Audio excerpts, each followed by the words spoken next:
નમસ્કાર, બોલો ને ખેડૂત મિત્ર. આની પહેલા કંઈક આપણે વાત થઈ હતી એવું મને યાદ છે. હા સાહેબ થઈ હતી એવું લેન્ડ ગ્રેબિંગ વાળી હતી. કંઈક પડતર જમીન માટે તમે પૂછતા હતા, મને એવું યાદ છે. તમારી જમીન માટે નહોતી લેન્ડ ગ્રેબિંગ, જી જી. તમે કંઈક ગામની પડતર જમીન બાબતે લેન્ડ ગ્રેબિંગનું પૂછતા હતા. હા ના સાહેબ પડતર માટે તો મેં નતો ફોન કર્યો, મારી ખુદની બનાવીની લેન્ડ ગ્રેબિંગ માટે વાત કરી અચ્છા હતી. અચ્છા, કશો વાંધો નહીં. બોલો, આજે શું પ્રશ્ન છે એ કયો. આજે સાહેબ અમારા ગામમાંથી 220 kV ની લાઈન નીકળે છે.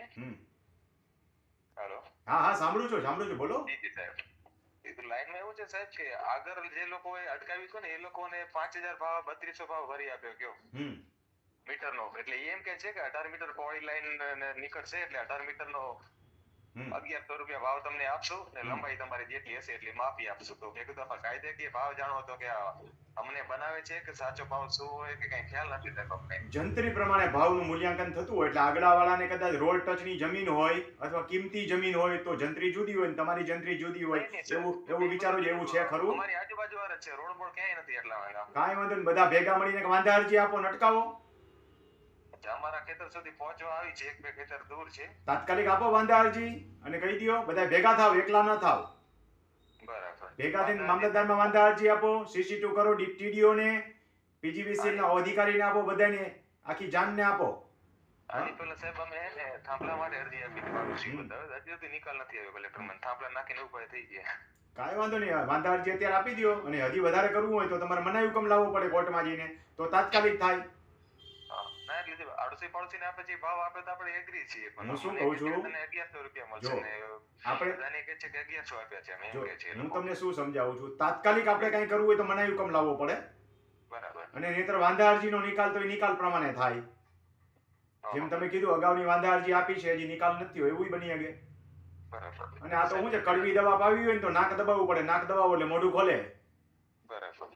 મનાઈ હુકમ બધા ભેગા થઈને જાઓ તો ખર્ચો ભાડે પડતો આવી જાય.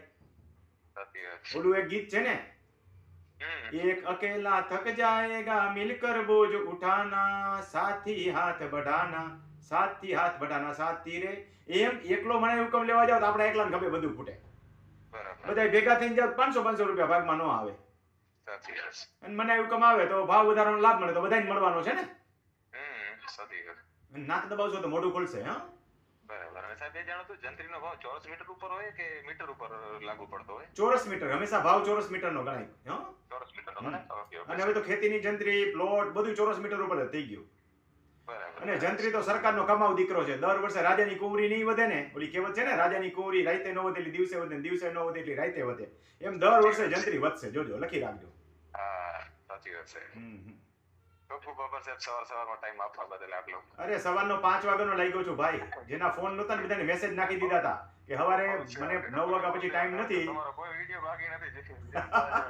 3 ચેનલ જુઓ છો, રમણીભાઈ કોટડિયા રેવન્યુ માર્ગદર્શક, રમણીભાઈ ખેડૂત માર્ગદર્શક અને રમણીભાઈ કોટડિયા વિડિયો ત્રણેય જુઓ છો? હા ત્રણેય સાહેબ, ત્રણેયમાં સબસ્ક્રાઇબ કરેલું છે, જોવું છે, ત્રણેયમાં લાઈક એ કરેલું છે. હવે જુઓ, એક કામ બીજું કરજો. જેમ આ સામૂહિક પ્રશ્ન તમે મને પૂછ્યો છે, એમ બીજાને છે ને YouTube વાપરતા ન આવડતું હોય ને તો કોકનામાં લઈ અને YouTube માં જઈને રમણી કોટડિયા લખીને સબસ્ક્રાઇબ કરી દેવાની. હા સાહેબ, જોવડાવું છું કે આ વિડિયો જો ખેડૂત છે ને તો ખાસ જોવડાવું છું કે આ જો કંઈક જાણવા મળશે. હા, આજે ખેડૂતો બધી કાયદાકીય બાબત લઈને ક્યાં જશે?